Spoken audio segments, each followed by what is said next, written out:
Good evening दोस्तों। मैं बलराम तिवारी आपके अपने channel Balram Tiwari current affairs में एक बार फिर से हाजिर हूँ। और आज हम बात करेंगे प्रीलिम्स फैक्ट्स के बारे में। जैसा कि आप सभी लोग जानते हैं, चाहे यूपी ट्रिपल एससी हो, चाहे यूपी पीएससी हो, चाहे यूपीएससी हो, चाहे बीपीएससी हो, चाहे ईएमपीपीएससी हो, सभी के सभी राज्यों के और केंद्र सरकारों या एसएससी के ही एग्ज़ाम हो, हर जगह आप देख रहे हैं पहले प्रारंभिक परीक्षा हो रही है, उसके बाद फिर अगर यूपी ट्रिपल एससी की बात करें तो फिर मल्टीपल चॉइस ही होता है, और अगर लोक सेवा आयोग की बात करें तो मेंस होता है। तो कहीं ना कहीं प्रीलिम फैक्ट मोस्ट इम्पॉर्टेंट चीज़ें हैं जो हमारे एग्ज़ाम को हमारे सफलता की पहली सीढ़ी है। तो आइए देखते हैं आज का पहला महत्वपूर्ण तथ्य। पहला महत्वपूर्ण तथ्य है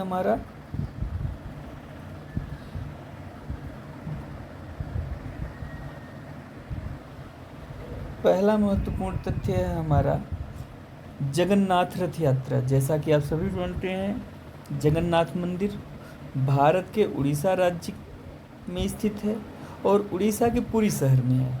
यह श्री कृष्ण जी, उनकी बहन सुभद्रा और बलराम जी का मंदिर है। यह त्यौहार इस वर्ष 20 जून 2023 को प्रारंभ हुआ और 28 जून 2023 को समाप्त हो गया है।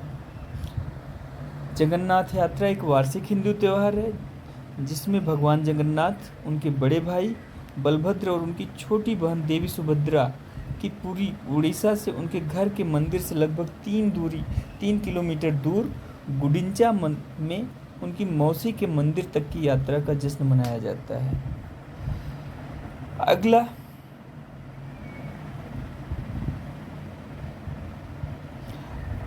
इस मंदिर से सबसे महत्वपूर्ण तथ्य यह है कि इस मंदिर का निर्माण 12वीं शताब्दी में पूर्वी गंग राजवंश के राजा अनंत वर्मन चोड़गंग देव द्वारा करवाया गया है।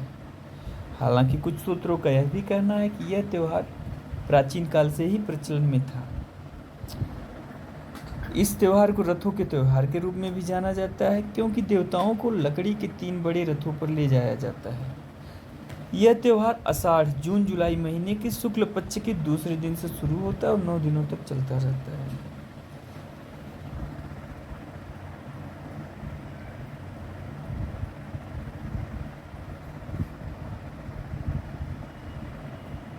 जगन्नाथपुरी मंदिर भारत के उड़ीसा राज्य में स्थित सबसे प्रभावशाली स्मारकों में से एक है। इसे आप नोट भी कर सकते हैं। इस मंदिर को व्हाइट पैगोडा के रूप में जाना जाता है। व्हाइट पैगोडा मंदिर बौद्ध धर्म से संबंधित एक मंदिर होते हैं। यह चीन में बहुत पाए जाते हैं और यह पूरी धाम हिंदुओं की तीर्थ यात्राओं के 4 धामों बद्रीनाथ, द्वारकापुरी और रामेश्वरम का एक हिस्सा है। यह कलिंग वास्तुकला का एक शानदार उदाहरण है और यह यूनेस्को की विश्व विरासत सूची में भी शामिल किया गया है।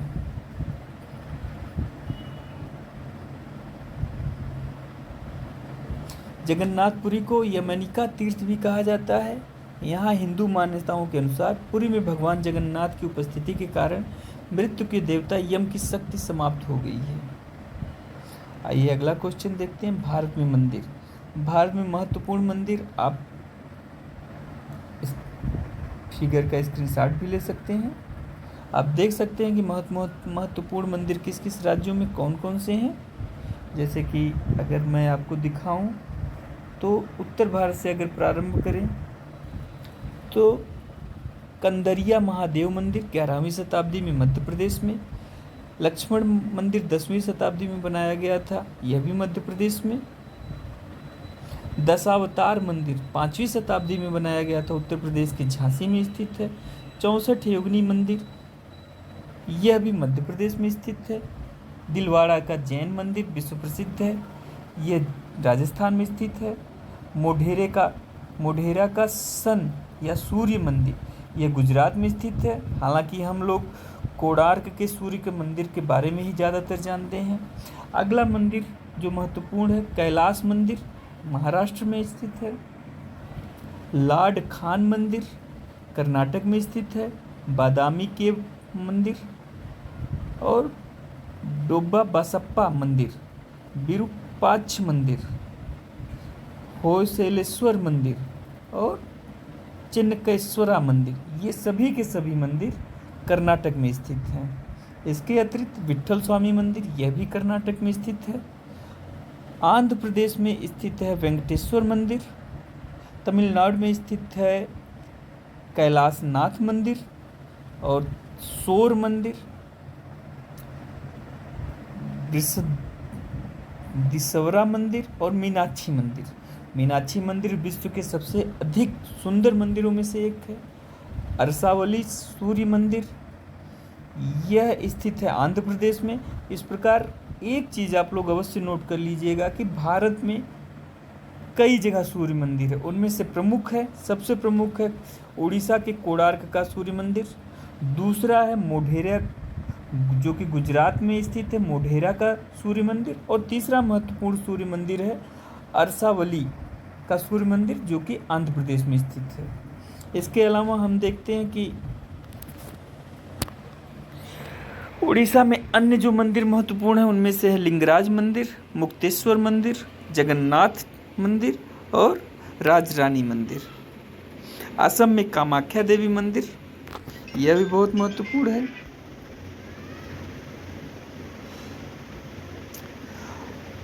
अगला क्वेश्चन है या अगला महत्वपूर्ण फैक्ट है विशालकाय लाल तारा बेट लगेश। जापानी और स्विस शोधकर्ताओं द्वारा हालिया शोध में तारे के स्पंदन पल्सेशन पैटर्न पर प्रकाश डाला गया है। बेटलगेश स्पंदन यह एक विशालकाय तारा है जो अपने जीवन के अंत के करीब है। रीगल के बाद ओरायन तारामंडल में यह दूसरा सबसे चमकीला मंडल है, तारा है। आगे की चीज़ें आईएएस के लिए ज़्यादा महत्वपूर्ण है, इसलिए हम आगे वनडे के बारे में ही ज़्यादा बात करेंगे। और रेड जायंट तारे, यह वे तारे हैं जो अपने जीवन के अंतिम चरण में होते हैं और जल्द ही नष्ट होने वाले होते हैं, और ये इसे ब्लैक होल में परिवर्तित हो जाते हैं और इन्हें न्यूट्रॉन स्टार भी कहा जाता है। ओरायन तारामंडल अंतरिक्ष में वे क्षेत्र हैं जो हमें दिखाई देने वाले तारों के एक विशेष स्वरूप के रूप में दिखाई देते हैं, जैसे सप्तर्षि मंडल या और भी कई सारे हैं। वर्तमान में रात्रि में आकाश में मान्यता प्राप्त तारामंडलों की संख्या 88 है और इन्हें इंटरनेशनल एस्ट्रोनॉमिक यूनियन द्वारा अंतर्राष्ट्रीय खगोल संघ द्वारा परिभाषित और स्थापित किया गया है। अब वनडे एग्जाम के इस विद्यार्थियों के लिए महत्वपूर्ण तथ्य है, वो इसे नोट भी कर सकते हैं या स्क्रीनशॉट ले सकते हैं। अंतर्राष्ट्रीय खगोल संघ की स्थापना 1919 में की गई थी और ध्यान दीजिए इसका मुख्यालय फ्रांस के पेरिस में है। ओरायन तारामंडल एक प्रमुख तारामंडल है जिसे पूरे विश्व में देखा जा सकता है।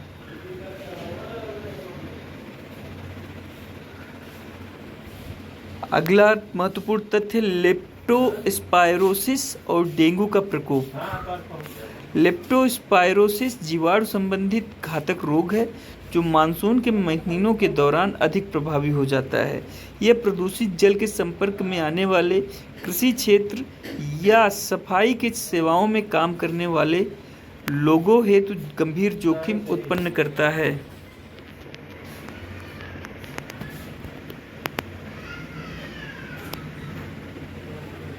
इसके अलावा सार्वजनिक स्वास्थ्य विशेषज्ञों द्वारा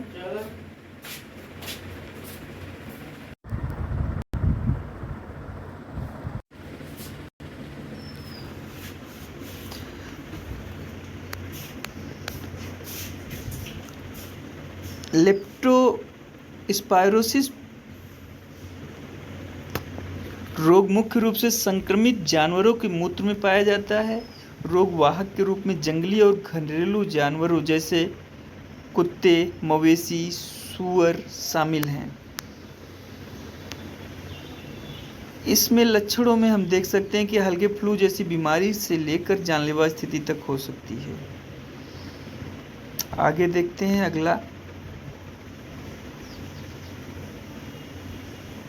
अच्छा, लेप्टोस्पायरोसिस के बारे में एक आम गलत धारणा यह है कि इसे पूरी तरह से चूहों के साथ जोड़कर देखा जाता है, जो कि सही नहीं है।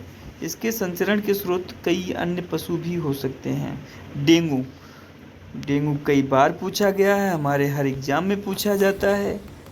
तो डेंगू का परिचय हम देखते हैं। डेंगू एक मच्छर जनित उष्णकटिबंधीय ट्रॉपिकल बीमारी है जो डेंगू वायरस, जिसका नाम है वैज्ञानिक नाम है जीनस फ्लेवी वायरस, के कारण होती है। इसका प्रसार मच्छरों की कई जीनस एडीज प्रजातियों, मुख्य रूप से एडीज इजिप्टी द्वारा होता है। यह मच्छर चिकनगुनिया और जीका संक्रमण भी फैलाता है। डेंगू के सीरोटाइप। वायरस के 4 अलग अलग सीरोटाइप सूक्ष्म जीवों की प्रजाति के भीतर अलग अलग जो सभी एक समान विशेषता साझा करते हैं।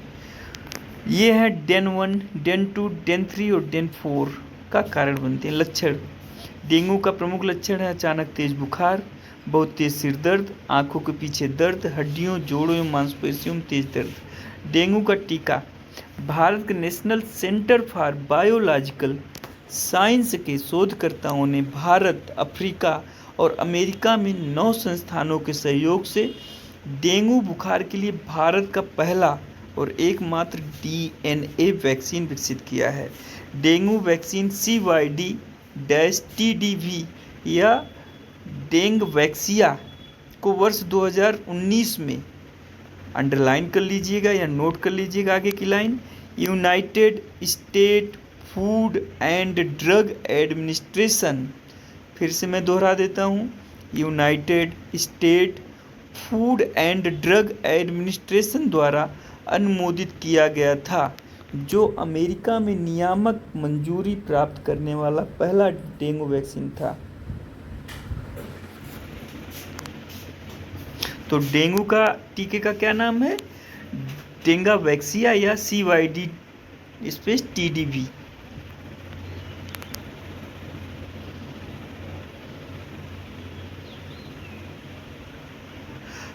अगला महत्वपूर्ण तथ्य है हमारा अंतर्राष्ट्रीय योग दिवस 2023। यह क्यों चर्चा में है?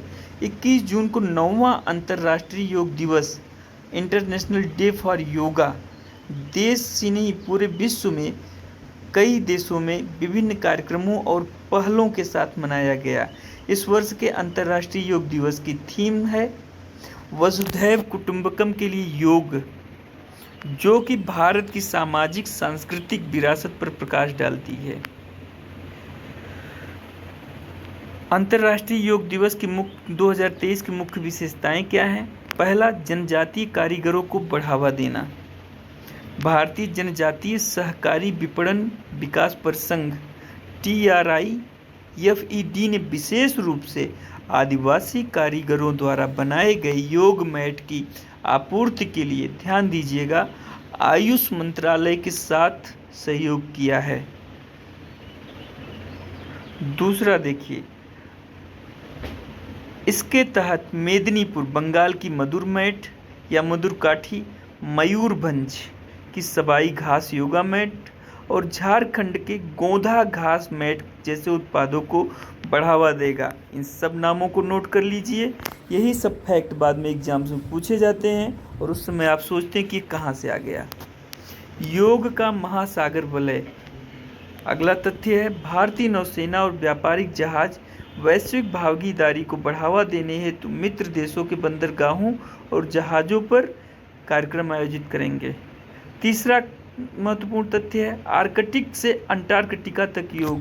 विदेश मंत्रालय, मिनिस्ट्री ऑफ एक्सटर्नल अफेयर्स और आयुष मंत्रालय के बीच प्रधान मध्याह्न रेखा, इक्वेटर वाले देशों और संयुक्त राष्ट्र के सदस्य देशों में योग कार्यक्रम आयोजित करने के लिए समन्वय स्थापित किया गया है। आर्कटिक में भारत के संस्थानों का नाम है हिमाद्री, और अंटार्कटिका में भारत के संस्थान का नाम है भारती। वहाँ पर भी योग सत्र आयोजित किए जाएंगे। भारत में योग भारतमाला और योग सागरमाला, फिर से ध्यान दीजिएगा, योग भारतमाला, योग सागरमाला, इनसे संबंधित क्या महत्वपूर्ण है? भारत तिब्बत सीमा पुलिस, सीमा सुरक्षा बल बीएसएफ और सीमा सड़क संगठन बॉर्डर रोड ऑर्गेनाइजेशन द्वारा सहित भारतीय सशस्त्र बलों द्वारा योग प्रदर्शनों की एक श्रृंखला बनाई जाएगी। योग सागरमाला में आईएनएस विक्रांत, जो भारत का एकमात्र लड़ाकू विमान वाहक युद्धपोत है, के फ्लाइट डेक पर योग प्रदर्शन के साथ साथ भारतीय समुद्र तटों पर भी योग की सुविधा होगी। राष्ट्रीय स्तर की पहले प्रधानमंत्री नरेंद्र मोदी ने न्यूयॉर्क में संयुक्त राष्ट्र संघ के मुख्यालय में योग के प्रति वैश्विक प्रतिबद्धता प्रदर्शित करते हुए योग का नेतृत्व किया है। आयुष मंत्रालय ग्रामीण स्तर पर हर आंगन योग, इसे नोट कर लीजिएगा, अंडरलाइन कर लीजिएगा। आयुष मंत्रालय ने कौन सा कार्यक्रम ग्रामीण स्तर पर शुरू किया है? हर आंगन योग, जैसा कि मैंने हाईलाइट किया है, इसको आप स्क्रीनशॉट लेकर रख सकते हैं, नामक प्रोग्राम चलाया है। अगला, ऐतिहासिक पृष्ठभूमि और महत्व। वर्ष 2014 में आयोजित संयुक्त राष्ट्र महासभा के 69वें सत्र के उद्घाटन के दौरान भारत द्वारा अंतर्राष्ट्रीय योग दिवस का विचार दिया गया था। संयुक्त राष्ट्र ने दिसंबर 2014 में एक प्रस्ताव पारित करके 21 जून को इंटरनेशनल डे फॉर योगा के रूप में या अंतर्राष्ट्रीय योग दिवस के रूप में घोषित किया। नई दिल्ली में राजपथ पर वर्ष 2015 में पहले योग दिवस समारोह ने 2 गिनीज वर्ल्ड रिकॉर्ड बनाए।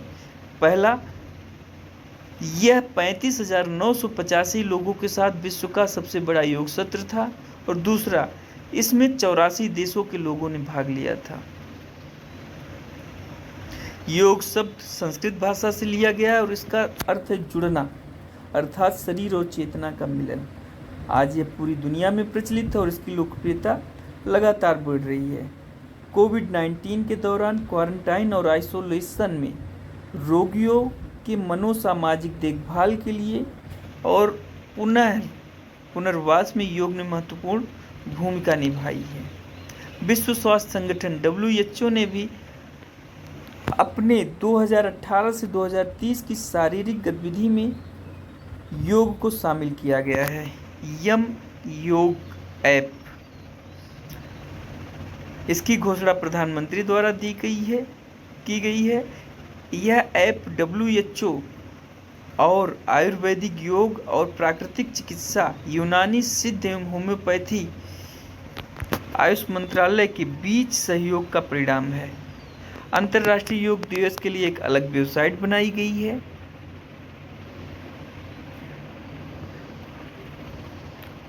योग को व्यावसायिक शिक्षा पाठ्यक्रम में भी शामिल किया गया है। फिट इंडिया मूवमेंट का भी योग एक हिस्सा है। अब हम देखेंगे कुछ महत्वपूर्ण तथ्य जो आपके एग्जाम्स में पूछे जा सकते हैं। पहला है, राजमार्ग विकास हेतु national highway authority of India ने नॉलेज शेयरिंग प्लेटफॉर्म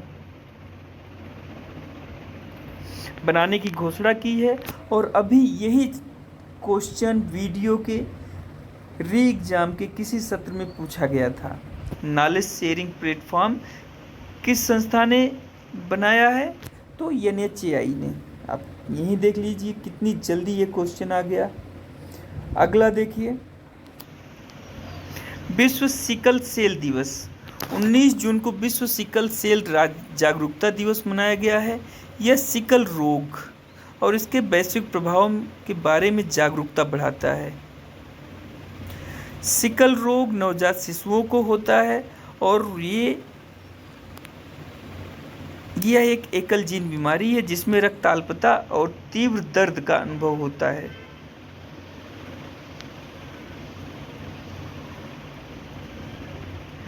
अगला है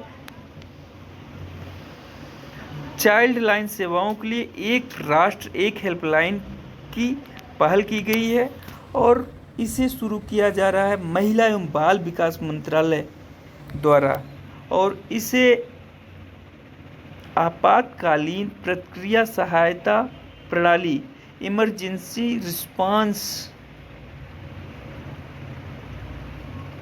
सपोर्ट सिस्टम के अंतर्गत 112 नंबर और चाइल्ड नंबर 1098 को एक करके 112 से ही जोड़ा जा रहा है।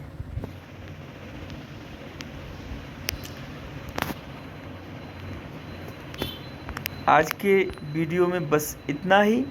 आशा करते हैं वीडियो आपके काम आएगा, आपको पसंद आया होगा। धन्यवाद।